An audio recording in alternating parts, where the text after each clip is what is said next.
Not every impactful career follows a predefined path. Sometimes it begins with curiosity, a piece of writing, or simply putting your ideas out into the world. Hi everyone, I'm Monica and you are listening to EduAdvice, where we bring conversation for students, parents, and working professions to explore real career journeys, practical insights, and meaningful opportunities.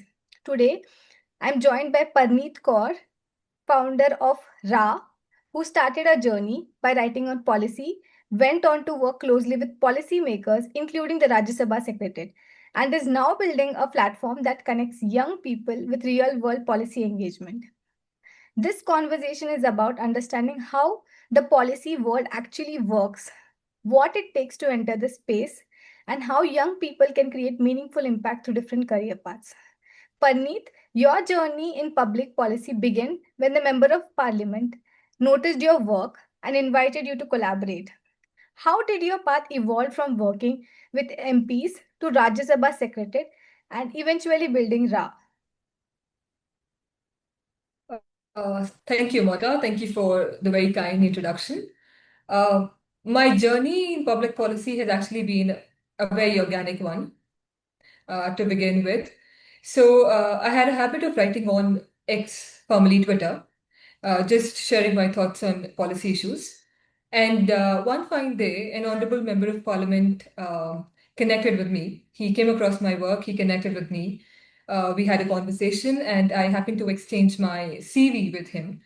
So my CV had links to a few of my articles, a sample of work, my policy briefs, my resource papers, and so on. And he happened to resonate with how I think and how I write. So that led to a personal invitation to an MP's office in New Delhi. So I went to his office, and after a brief conversation about my background and my aspirations, he said something, and I exactly remember what he said. That Parneet, you write very well. So would you mind writing for me? That moment marked my entry into the field of public policy because since then I've been working with the members of parliament. Now, coming to the secretariat. Before I met him in his office, um, I had come across this opportunity to work in the Rajya Sabha secretariat. So the process is that an MP has to, has to forward your CV to the secretariat if at all he likes it. And then the secretariat decides whether they want to shortlist you for the opportunity or not. Now, the problem was that before my application reached this MP, already he had received one application of a very politically influential family, the granddaughter of a very politically influential person. And now he had, my CV also, which was completely merit-based, right? So the problem was that an MP could forward only one application for 1 year, and he had two applications. So when I met him in his office, he told me that, Parneet, I could clearly see your potential reflecting through your CV. So I had to convince the secretariat to allow me to forward two applications for that particular year. And fortunately, I got shortlisted by the secretariat. So that's when my journey into the Parliament of India began. And it happened really, really quickly because I vividly remember it was on 30th of May that my application was forwarded to the secretariat. On I think 18th of June, after a couple of calls from the secretariat, on 18th, I received a final shortlist email. And 20th of June, I was sitting inside the Parliament reception collecting my passes. So that began my journey inside the Parliament of India. Now, after that, again, I started working with the MPs. Another turning point came when I started writing on LinkedIn in January this year itself. So my thoughts were very well received by the aspiring policy professionals. And I grew really fast on LinkedIn. And that's when I saw a policy vacuum, a vacuum existing in the policy space. That a lot of people want to enter the policy career, but they're not able to navigate the journey really well. That's when RAAH began, my organization. So RAAH, in a sense, is we aim to transition from analysis to action because we believe that a lot of policy work stops at analysis. But what matters is converting that evidence or the analysis into actionable, implementable recommendations. So, RAAH is in a sense a policy advisory company. Alongside that, because I'd already built an organization and I received an overwhelming response via my LinkedIn personal account with so many people, so many young people reaching out and DMing me about entering the policy careers. Uh, I thought of starting the RAAH Policy Fellowship 2026 and starting with the inaugural batch because I'd already started an organization by then. Again, I'm a very practical person. So I don't start an idea unless and until I test a pilot for the same. So because I'd already seen the policy vacuum created, uh, I somewhere knew that the idea would work. And it was validated almost immediately when Sri Jitendra Kumar Daduji, a very senior IAS officer, he's a former additional secretary to the Government of India, he commented on the post of the fellowship post that I posted on LinkedIn on my my organization's channel. He commented on it that he would want to mentor my fellows. Now I had not reached out to him. This was I would call as you call it in the corporate world an inbound lead that came. So again that validated the idea very very well. The application started pouring in from University College London, London School of Economics, from University of Columbia, University of Pennsylvania, St. Stephen's, SRCC, defense aspirants, and whatnot. So clearly, because the cohort was so exceptional, the fellowship had to be exceptional, right? I started, connecting with a lot of other senior IAS officers for the same, and I'm very fortunate to announce that today that we have officers to the level of former secretaries to the Government of India associated with the RAAH Policy Fellowship 2026. So that, all in all, was my journey till now. We're successfully running the fellowship. The inauguration was on 4th of April. We had the first session on 6th of April, and it's successfully running. And hope we're able to deliver whatever we promised to the fellows. So all in all, this was my journey. Just about, very organic one, just about pouring in the meaningful work and letting the right opportunities kick their way in. Your journey really shows how merit wins the race. Could Yeah, you also, absolutely. yeah, could you also share what that article was about and the perspective you brought in? Yeah. So, thank you for the question once again. The article, it was not actually a single article, but it was a body of work, a couple of articles. And what I believed resonated with the Honorable Member of Parliament was uh, not about, not focusing just on the analysis, as I mentioned, but focusing on the implementation, impact, and the on-ground, work that the policy design would create.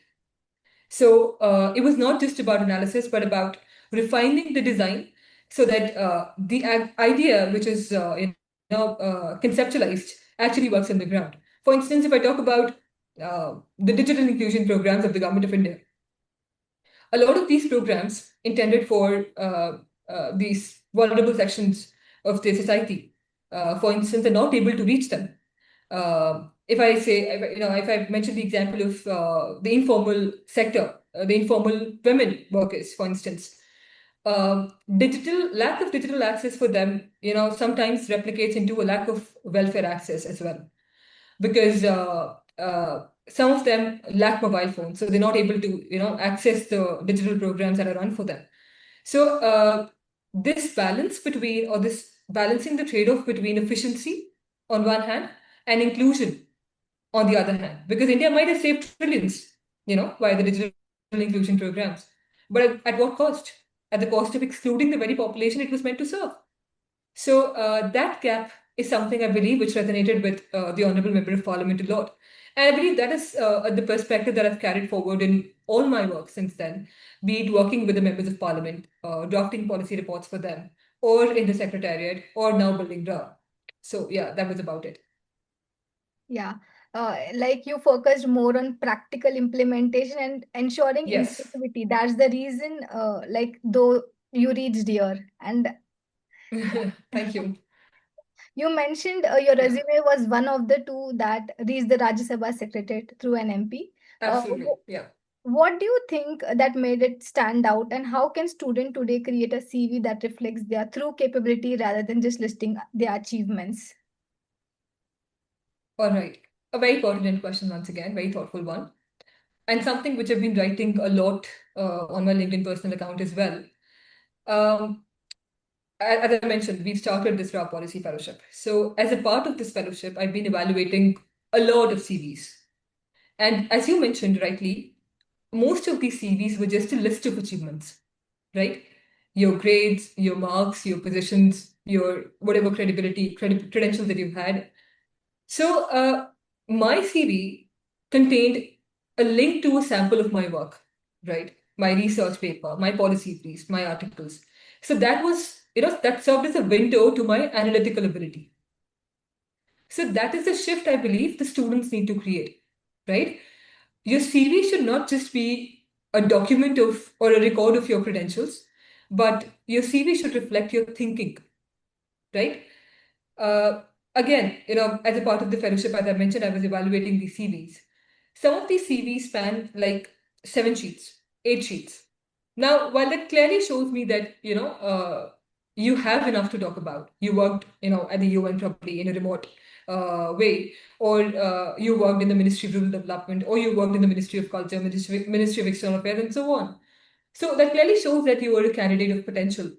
Uh, but at the same time, as an evaluator, it shows me that out of a pool of 10 achievements that you have, you've not been able to shortlist four, which are very relevant to the role, right?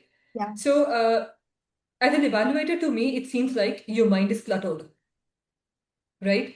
So, that does not go well. Now, what actually works in a CV is that, for instance, you are, suppose, a UPSC aspirant, right? Uh, Instead of mentioning in your CV that you're a UPSC aspirant, you can rather give a link to your policy pieces. For instance, a policy brief that you've written, or some article that you've written. Say, for example, on a policy issue like like MSP, like minimum support price, or an article comparing two government programs, or for that matter, any new recent bill that the government has brought about, Digital Personal Data Protection Act, DPDP Act. Again, something very very talked about in today's I don't know. So, all in all, these things showcase your analytical ability. And, no matter whatever gap you've had as an aspirant to whatever it is, these things will show your analytical ability and bridge that gap, right? In thinking. Again, coming to the question, another part is that formatting of your CV is something which uh, is taken by aspirants. So a one-page CV with clear links, clear sections is much more powerful as compared to a two-page cluttered CV, right? So the idea is very simple. You don't have to, impress the evaluator with the volume of the work that you've done, but you have to impress him with clarity and relevance. So that's what your CV should actually be about. Yeah, so we need to keep it short and focus more on implementation rather than achievements. Yes, absolutely, absolutely. You often emphasize not just building a resume, but showing real proof of work like policy briefs. At the same time, what Mm. gaps have you noticed in how students approach public policy career and how they can start building credible proof of work even without prior experience? Okay, so again, a very thoughtful question, and again, something that I've been writing a lot on LinkedIn. Uh, Again, I like to explain this with an example. I bring again the example, classic example of UPSC aspirants here. So most of these, young people are, right after graduation, they start preparing for UPSC. They spend years into it, then they move out of it, and they feel like they're not ready for the job market, right? Not because they lack ability, but because they're not able to translate that into real output. Yeah, and let me be very direct here. You may have an excuse for not having work experience, but you have no excuse for not building a portfolio of work, right? So, I mean, even if you don't have a formal work experience, you don't require a job to write a policy brief. What you require is an analytical ability, an ability to write and structure that well. And that is something which I believe the UPSC aspirants master in, right? So instead of just writing in your CV or whatever you submit, instead of writing that I'm interested in public policy, what you can rather do is show me a policy case analysis that you've done, show me a policy memo that you've written. I think that is something which fills the gap in your CV very well. So the sense being that you need to focus more on building a portfolio of work, building a proof of work, because no matter you have a job experience or not, this proof of work will show your ability and your structured thinking in a much better way than any CV can, right? So now, as you mentioned about how can students or how can early professionals start in this? If you're still in college, I believe you can start by reaching out to your professors, probably, right? Ask them or collaborate with them on an article, maybe for a newspaper, for a publication. Again, for that, you would have to showcase your ability to write and structure things well to the professor, again, which requires a proof of work, right? Uh, or you can start writing on platforms like Medium or SSRN is one very good platform wherein you can publish whatever you have to, because the requirements are really less for these platforms, right? And if you're exactly wondering what to write and how to write these things, you actually do not need to reinvent the wheel, as I call it, because just Google what a policy brief looks like, download a good policy brief, go through the structure, how it is structured, how the executive summary, the introduction, the context, the problem statement, recommendation, then all that goes into this. Understand how they're diagnosing the problems, understand how they are proposing recommendations and solutions, and then try to reciprocate that in your own way, right? The essence being there's no substitute to having your own portfolio of work, which I call your proof of work. If I talk about UPSC aspirants, many of them underestimate their skills they already have. What are Yeah. two to three practical skills that people often overlook, which are highly valuable in policy or governance? Okay. Again, a very, very important question, which I think I need to address because a lot of people reaching out to me on DMs have also been UPSC aspirants. So I think UPSC aspirants often underestimate what they actually bring to the table, right? They're far ahead as compared to a policy, aspiring policy professional is going to just shout out his or her journey, right? First of all, I believe is the analytical ability, the ability to connect across multiple issues and multiple subjects. For instance, if I talk about the critical mineral supply chains and our dependence on China for that, right? And China, I'm twisting India and imposing geopolitical pressure. Okay, at the same time talking about China plus one strategy. So all these things, all these interconnections come to UPC aspirants very, very naturally. And that's, I believe, very, very important for a policy career. That's number one. Number two, in your UPSC mains answers, right?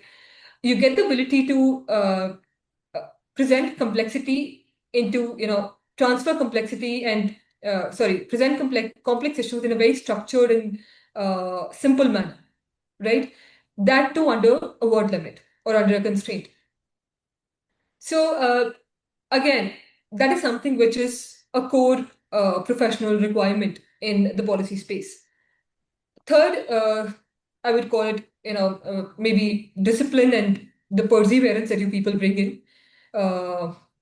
Sitting on the same chair in the same room day after day, sustaining that, effort for years altogether. That is something which is invaluable in any field. So the idea is that the UPSC aspirants, according to me, do not need a restart, as you call it. They actually need repositioning, Yeah. right? Yeah, they already have lots of knowledge, lots of current Yeah, affair based knowledge. And yeah, like absolutely. they should understand, like they already have skills. Yeah. Yeah. Starting an organization like RAAH at 26 in public space isn't common. What motivated you to take a step, and for someone hearing about RAAH for first time, how would you describe its machine impact and key challenges you faced while building it? First of all, again, thank you for the question. And let me just correct you. It's not Ray, it is Ra. Again, coming to my organization, as I mentioned, there's a gap because of my career in the policy till date. I noticed a gap between analysis and implementation, evidence and impact, right? So for me, Ra was not let's build an organization tag. For me, it was actually something which I could clearly see, right? So translating evidence or analysis into impact and starting a policy advisory company came from there, right? The second thing being, as I mentioned, I could clearly see a vacuum when I saw people reaching out to me, young professionals wanting to enter policy careers but do not know how to navigate the journey. So Ra became, a connecting point between both the things. It was one organization through which I could address the policy advisory work and also uh, create a pipeline of people who could actually work in that space. So that's what Ra is all about. Um Coming to the challenges, well, the challenges have been such that there have been days when I've woken up at 5 a.m. in the morning and worked until 2 a.m. At midnight. And today is actually going to be one such day because I still have to prepare for my next session. Uh, in addition to that, there have been days when I've sat from 9 a.m. to 5 p.m. straight, no breakfast, no lunch, interviewing 12, 13 people a single day for 3 continuous days. Uh, so it has been very overwhelming. So much so that my mom has started complaining my father that your daughter is 24/7 glued on a laptop. So definitely it is very overwhelming. But I also enjoy doing this. So for me, it's not about, the challenges, but about committing to something that you actually believe in. Yeah. You have worked closely with policymakers and institutes. What surprised you the most when you actually saw how policies are discussed and shaped inside the system? Okay. Now, please allow me to be candid here Yeah. because I'm going to spill the realities.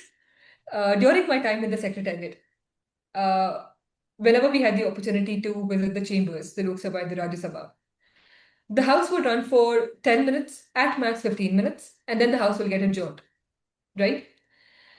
This didn't happen for a single day, for 2 days, for 3 days. This happened throughout the monsoon session of the Parliament.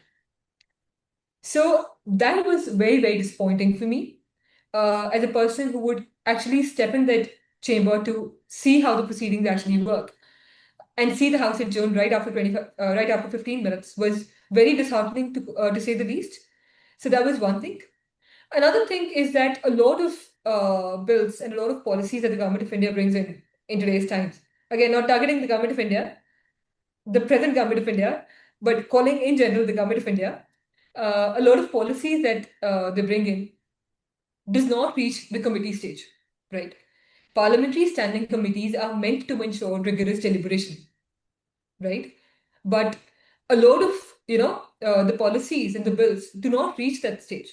So we're clearly failing there. Take, for example, the farm bills, which led to a lot of such widespread protests. All these bills were passed without referring them to the committee, despite knowing the fact that agriculture is the prominent sector of Indian economy. So again, I think India needs to work on that space a lot. We need better deliberation and better policy design. Yeah, exactly.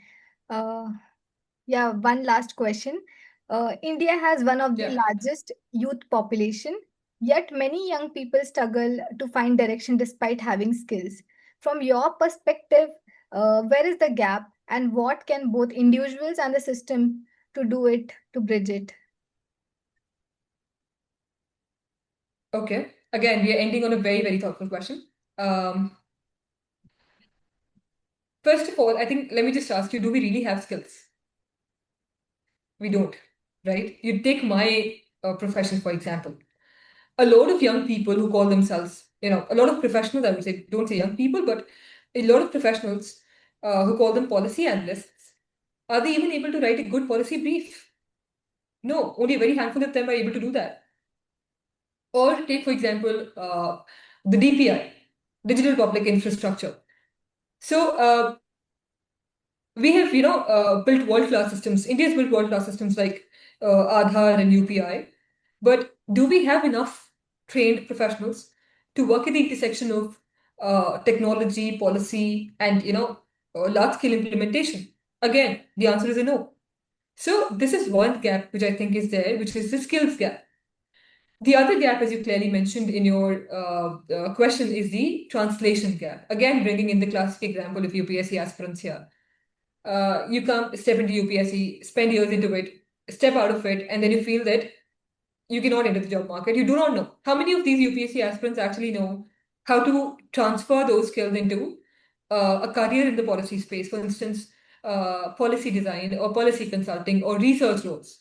Not many of them, right? So that is a translation gap. Uh, Now, as far as your question about how do we change it, uh, at the individual level, I believe, first of all, we need to move away from passive learning to active learning, right? More applied learning has to be, there. More sample of work, more articles, um, more better portfolio of work is something which you need to construct for yourself. Then at the systems level, I believe India is doing a good work in terms of the initiatives that we brought in, for instance, Skill India or Prime Minister Internship Scheme, PM Internship Scheme, or also, this the National Education Policy, when we talk about diversity and interdisciplinarity. So we're doing the good work there, but I also believe that there needs to be a stronger feedback loop between uh, industry on one hand, academia, and the government. So there has to be a better feedback loop. Then the curriculum needs to be designed in a way that promotes applied learning. Because uh, again, I remember this one thing that um, in India we are debating whether social sciences, actually have careers, right? Meanwhile, a student from South Africa is DMing me on LinkedIn that, Madam, your work is really thoughtful, really insightful, and we're gaining a lot from it. So please continue posting, right? Now, that person sitting in South Africa clearly knows whether social sciences have careers or not, right? And working towards that stuff with all this, getting all the skills required to enter the space.